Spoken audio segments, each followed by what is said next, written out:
নির্যাতন, কত অসহায়ত্ব এখানে। আমি যদি বাজারও চাই তাহলে তারা আমাকে বাজার দিতে চাই না, কারণ জানে আমি নগদ টাকা দিয়ে আমি বাজার করতে পারবো না, কারণ এই ক্ষমতা আমার নাই।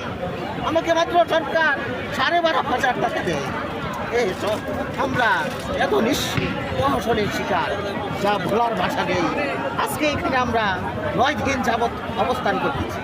বাংলাদেশের সকল দলের প্রতিনিধিরা আসছে, আপনাদেরকে যারা বসাইছে শিক্ষা উপদেষ্টা হিসাবে তারাও আসছে, কিন্তু আপনারা কোনো কর্ণপাত করছেন না। হয়তো আপনারাই কোনো দলের এজেন্ডা বাস্তবায়ন করছেন, আমাদের শিক্ষক সমাজ নয়। আপনি তো এখন ফেরাউনের মতো আচরণ করছেন, আপনি নমরুদের মতো আচরণ করছেন আমাদের এই শিক্ষক সমাজের সাথে। কারণ আমাদের এখন দেওয়ালে পিঠ ঠেকে গেছে। আমরা আমাদের বেঁচে থাকার চেয়েও মৃত্যু উত্তম, কিন্তু আমরা আত্মহত্যা জানি মহাপাপ। আমরা সমাজে আমরা সম্মান নিয়ে বাঁচতে চাই, কিন্তু এই সম্মানটুকু দিতে গেলে আমাদেরকে অর্থনৈতিকভাবে আমাদেরকে যাতে কোনোভাবে ডাল ভাত খেয়ে একটা মাস পার করতে পারি। আমরা 12 থেকে 15 দিন পর বন্ধু বান্ধবের কাছ থেকে আমরা টাকা ধার করে আনি। ওরা আমাদের দেখলে মুখ ফিরিয়ে নেয়, কারণ ওরা জানে আমরা তাদের টাকা দিতে পারবো না। কই থেকে দিবে অত শিক্ষক, MBA ভুক্ত শিক্ষক। আজকে বাবার কথা যখন মনে পড়ে তখন একাকি কান্না করি, লুকিয়ে লুকিয়ে কাঁদি। বাবা, তুমি কেন বলেছিলে যে তুমি একজন শিক্ষক হবে?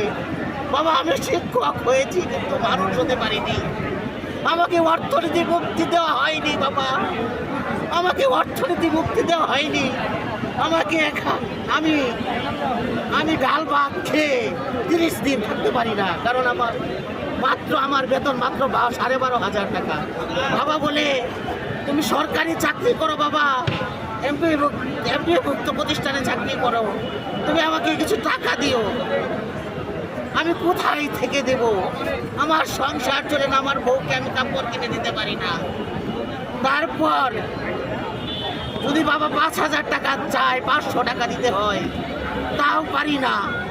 এর চেয়ে লজ্জার, এর চেয়ে অপমানের, এর চেয়ে প্রহসন কি হতে পারে? আমাদের পিঠ দেওয়ালে থেকে গেছে। আমাদেরকে মৃত্যু দেন, আমাদেরকে ফাঁসিতে ঝুলিয়ে দেন।